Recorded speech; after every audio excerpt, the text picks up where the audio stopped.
নমস্কার বন্ধুরা, কেমন আছেন সবাই? আশা করি ভালো আছেন, আমিও ভালো আছি। 1-4-14 বাচ্চাকে খাতায় লেখানোর সহজ পদ্ধতি। 1-4-14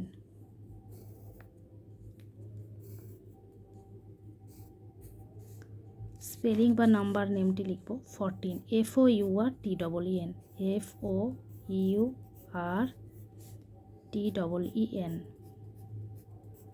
প্রথমে ক্যাপিটালে লিখে তারপর স্মল লেটারে লিখে দিতে হবে।